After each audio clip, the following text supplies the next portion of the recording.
Hari Om.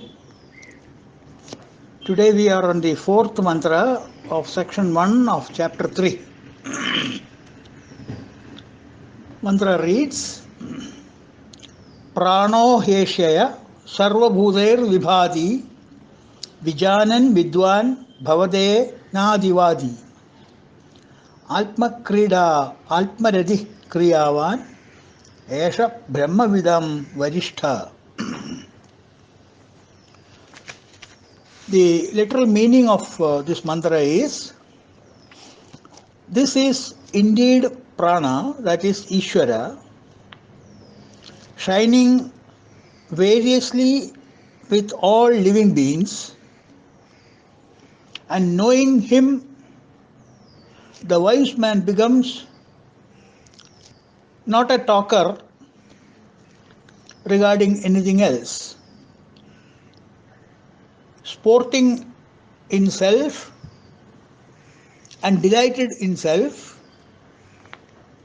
and doing acts enjoined on him. This man is the best of those who know the Brahman. This is the word meaning of that mantra. Now let's try to go a bit deeper into it. Prano Heshaya. He who is prana, and the word prana here is used to mean what is called in Vedanta as the Sutratma, which refers to the God principle. Remember, God principle and not the God. The Ishvara, the cosmic life principle, the macrocosmic life center. That is what is referred to as prana, the total energy, prana. On realizing the supreme consciousness, the seeker immediately recognizes that it is in fact truly once the creator, sustainer and annihilator of the entire world of objects, emotions and thoughts.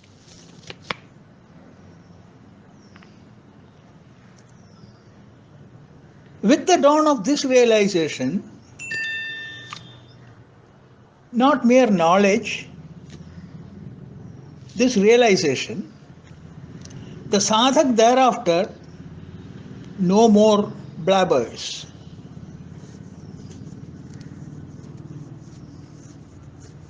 Na adivadi. Vadi is the talker, the arguer. Adivadi is the extreme talker, the blabberer, non-stop exercise to the tongue. So the mantra uses a negative expression, na adivadi, a non-talker, a non-blabberer. He becomes silent. Mukam karoti vachalam.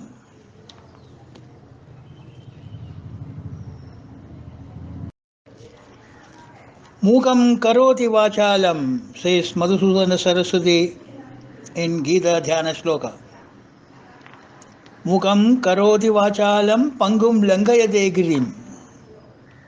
Now the vachalam, the blabberer, becomes muka, silent. Why? Because he has known what is required to be known. You argue when you are imperfect to be perfect. But when you are perfect and full, what is there to talk about? Empty vessels make maximum sound, isn't it? In Sanskrit you have a saying, Sampurna kumbham na karoti shabdam. Sampurna kumbha means a full kumbham, full pot. Na karoti shabdam, doesn't make any sound. There is nothing fascinating for that man of perfection to talk about. one can talk about only of the objects, emotions and thoughts. Because that is the field. And that field of OET is no more a fascinating subject for him as it is not the real. Therefore, such a man of experience do not blabber at all. He is na adivadi.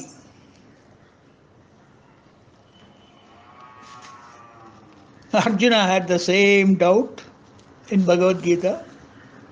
In the second chapter, when the Lord almost completed his discourse on Sankhya Yoga, Arjuna rose up to ask this doubt.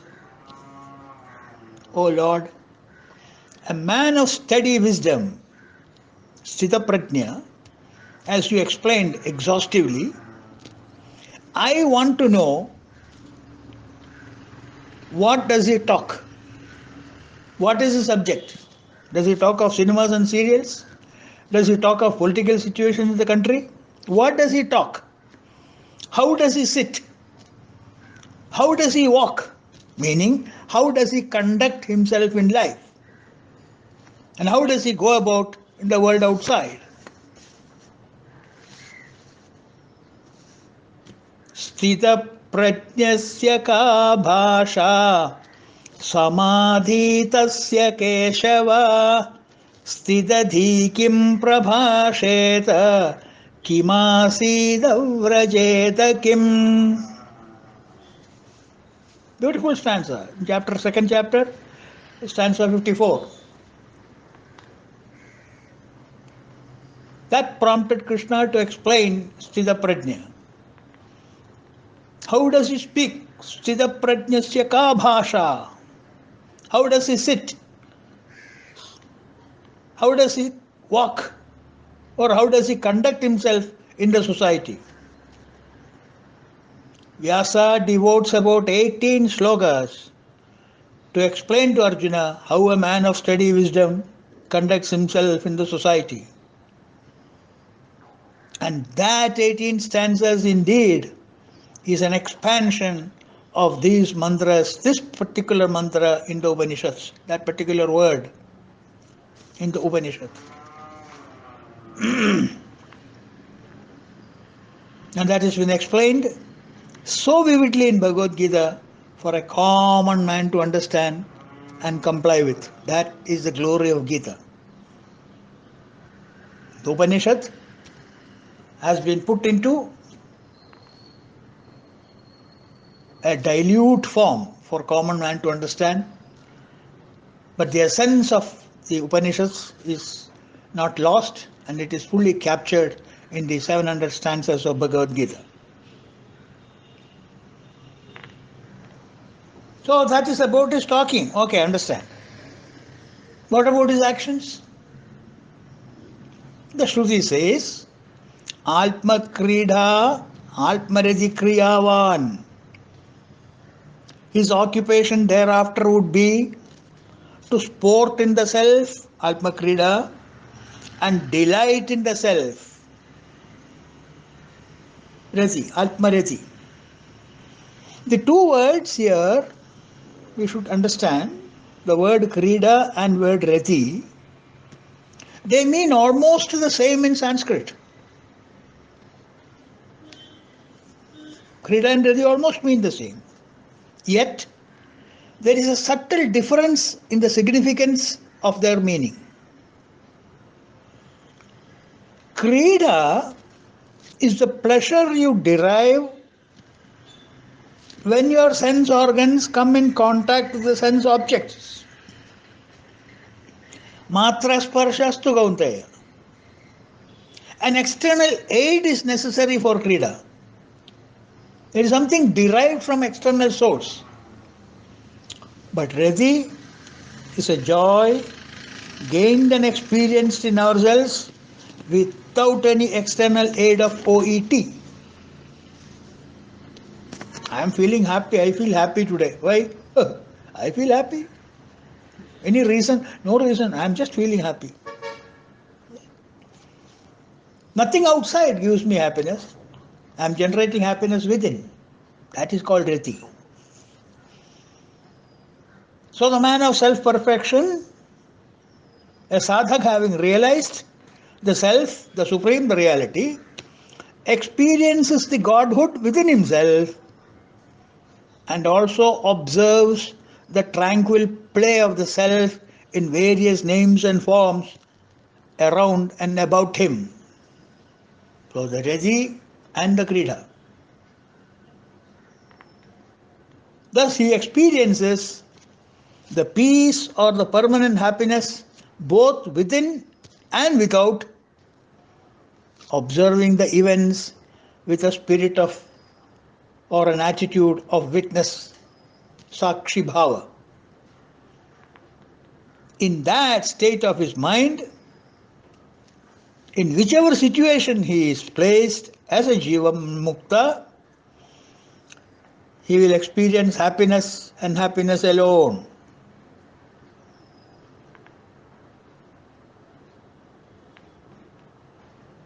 Here at this juncture, I must take you to yet another exquisite work of Shankara, the Bhaja Govinda.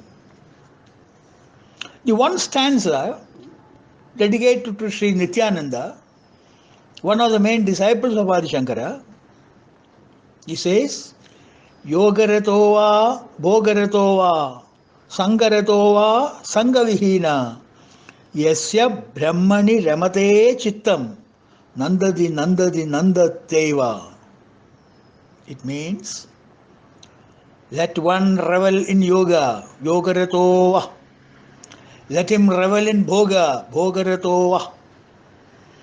Let one seek enjoyment in the company, Sangarato va. Let him revel in solitude, away from the maddening crowd, Sangavihina. He whose mind revels in Brahman, Yasya Brahmani Ramate Chittam. He enjoys, Nandadi.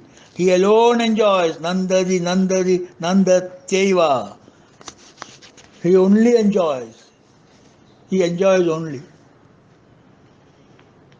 To one who has awakened to this great reality, thereafter, it is irrelevant for him whether he is in the midst of a material pleasure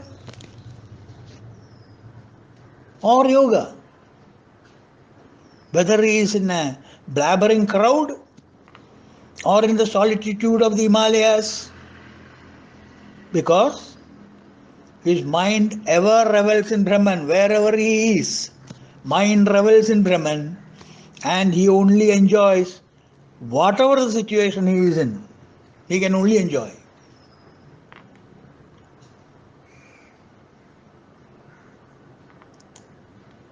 Why can he not get angry? No, because when there are no chittavrittis or agitations of the mind, the intellect is calm and creates no problem. A mind at rest is a temple of joy. As long as the mind gurgles with its desires, passions and attachments, in such a stormy atmosphere, the joy or happiness gets ruffled out, isn't it? When you are agitated, where is happiness for you? No peace or happiness can ever be obtained from such agitated minds. Again we go back to Gita. While explaining the glorious or the glories of the man of steady wisdom, Siddhaprajna, Krishna tells Arjuna one of the qualities of Siddhaprajna. And he asks a question which is relevant to this mantra. Nasti buddhi ayuktasya. A person who has not integrated his mind cannot experience a calm intellect. Nasti buddhi ayuktasya, yukta means united, joined, integrated. Nacha yuktasya bhavana, a rattled and shattered chittam cannot contemplate. Nacha yuktasya bhavana, nacha bhava yata shanti.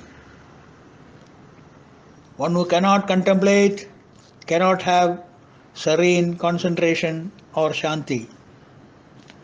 Ashantasya kuda sukham. Where there is no serenity, wherefore happiness? Where does the happiness come when there is no serenity?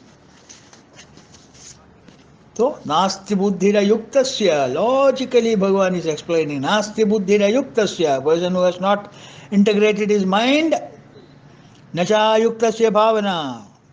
A shattered and broken mind, broken chitta, cannot contemplate nacha yuktasya bhavana, nacha bhavayata shanti. One who cannot contemplate cannot have the serenity of concentration or shanti.